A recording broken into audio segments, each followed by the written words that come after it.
आइए आज हम लोग पदार्थ के बारे में कुछ विशेष जानकारी लेते हैं कि पदार्थ क्या है और पदार्थ किसे कहते हैं।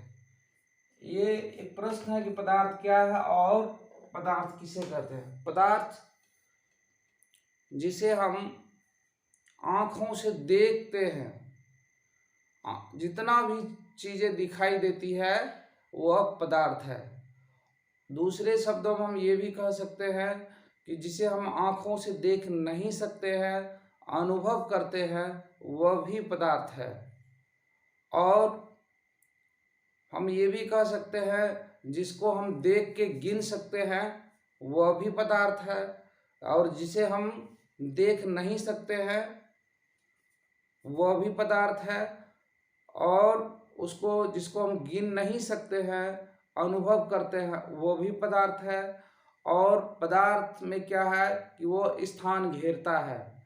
पदार्थ स्थान घेरता है और उसमें वजन होता है, द्रव्यमान होता है, वह पदार्थ कहलाता है। तो हम इसको इस तरह से, अब जैसे कि पदार्थ हम जैसे एक घर में बहुत सारे सामान रखा हुआ वो पदार्थ है, घर भी एक पदार्थ है।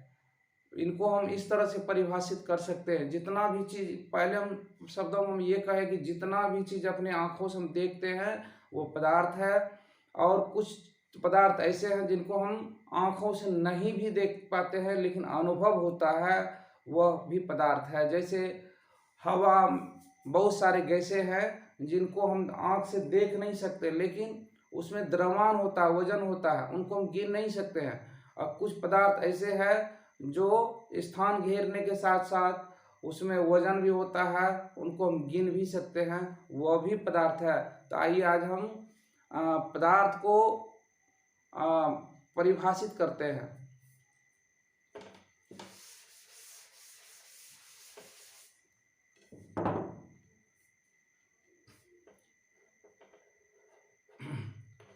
रसायन शास्त्र या भौतिक शास्त्र में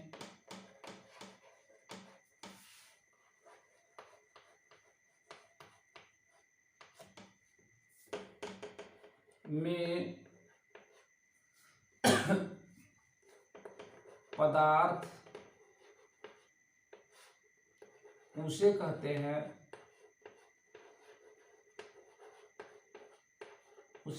हैं जो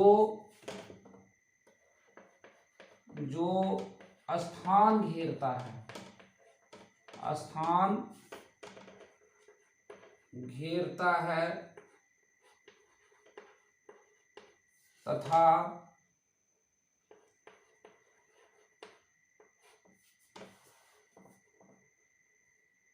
जिसमें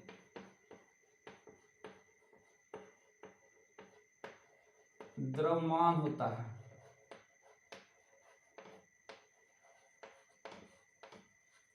द्रव्यमान होता है उसे पदार्थ कहा जाता है। उसे हम पदार्थ कहते हैं या कहा जाता है।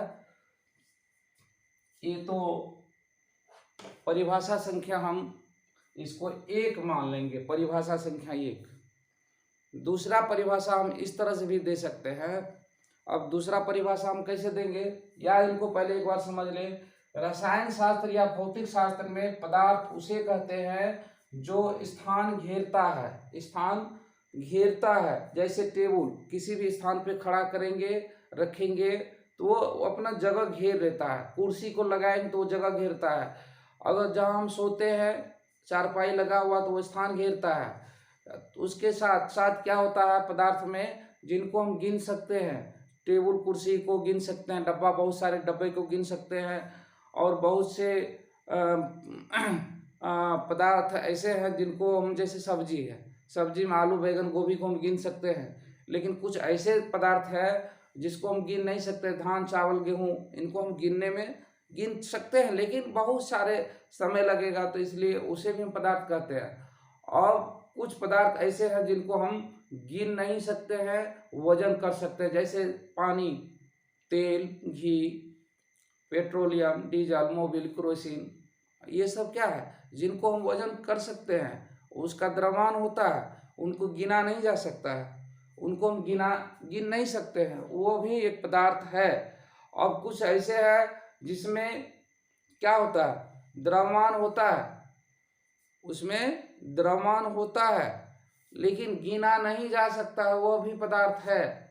और कुछ अब जैसे कि गैस है, उनको हम गिन नहीं सकते हैं, चाहे वो किसी भी तरह का, जैसे बीटेन हो, प्रोपेन हो, ऑक्सीजन हो, नाइट्रोजन हो, हाइड्रोजन हो, जो भी गैस है उनको हम गिन नहीं सकते हैं लेकिन उनको हम नाप तौल सकते हैं।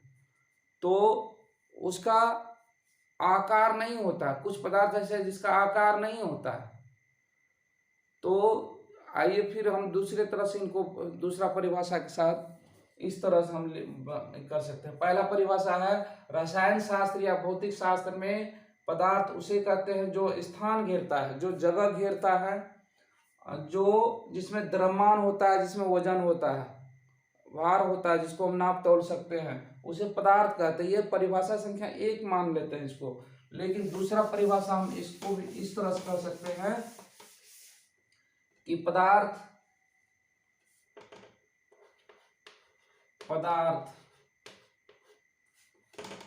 को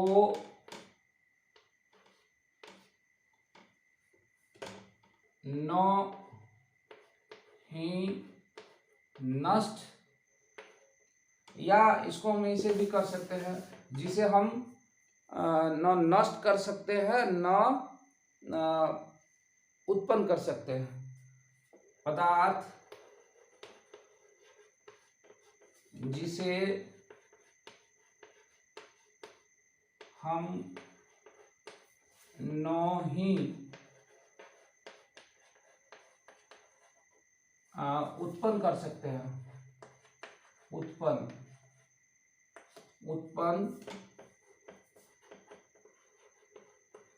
कर सकते हैं, न ही नष्ट कर सकते हैं,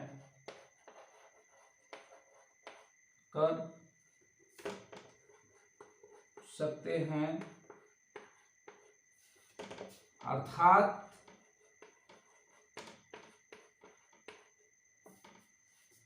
जो अविनाशी हो,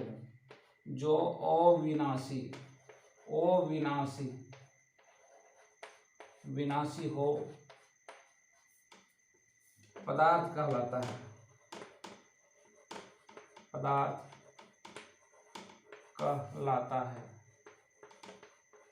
कहलाता है। जैसे परिभाषा है, पदार्थ जिसे हम न ही उत्पन्न कर सकते हैं, ना बना सकते हैं, ना उसको हम नष्ट कर सकते हैं, उसे न बना सकते हैं, ना ही नष्ट कर सकते हैं, अर्थात अविनाशी का मतलब उनको हम विनाश नहीं कर सकते, खत्म नहीं कर सकते हैं, वो क्या कहलाता है, पदार्थ कहलाता है। अब जैसे मिट्टी को हम बना नहीं सकते हैं, मनुष्य आज तक कुछ बनाया है, नहीं बना पाया। वो क्या किया है, प्रकृति का बनाया हुआ वस्तुओं को, पदार्थों को, वो उसमें बहुत सारे इधर उधर करके वो एक अभिक्रिया करके वो किसी तीसरा का वो पैदा किया, लेकिन वो क्या किया है, अपने से कुछ नहीं किया। जैसे कि नींबू और चीनी को मिला देने के बाद एक दूसरा तरह का पदार्थ पैदा हो जाता है, तो वो कर सकता है, लेकिन पानी को पैदा नहीं कर पाएगा, और ना नींबू बना पाएगा, ना मिट्टी बना पाएगा। यानी मनुष्य किसी भी चीज को नहीं बना पाता है, ना ही नष्ट कर सकता है, क्योंकि वो प्रकृति का बनाया हुआ चीज है।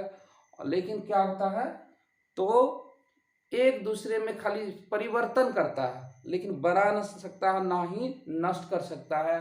दूसरा तरह से परिभाषा यही है पदार्थ जिसे हम न ही नष्ट उत्पन्न कर सकते हैं न ही नष्ट कर सकते हैं, अर्थात अविनाशी हो, उसे हम पदार्थ कहते हैं। अब इस तरह से हम आज इस परिभाषा को, पदार्थ के बारे में हम 2 तरह से परिभाषित किए हैं, और आप लोगों को फिर हम ये बताएंगे पदार्थ कितने प्रकार का होता है।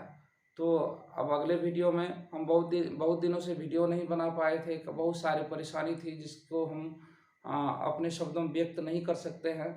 तो आइए आज के बाद हम फिर से वीडियो बहुत सारे बनाएंगे। आप लोगों को आप लोग इसमें जो भी हमारी कमी होगी आप अपने कमेंट के माध्यम से निश्चित रूप से, और हमारा चैनल को निश्चित रूप से आप लोग सब्सक्राइब जरूर कीजिए, क्योंकि मैं कोई बहुत बड़ा विद्वान नहीं हूँ, छोटा मोटा जानकारी आप लोगों को समक्ष देता हूँ। और जो भी इसमें त्रुटि होगी आप कमेंट के माध्यम से बताइए, ताकि हम भी उसको सुधार कर फिर पुनः आपको विशेष जानकारी दे सके, या आपसे हम विशेष जानकारी ले सके। जय हिंद, जय भारत।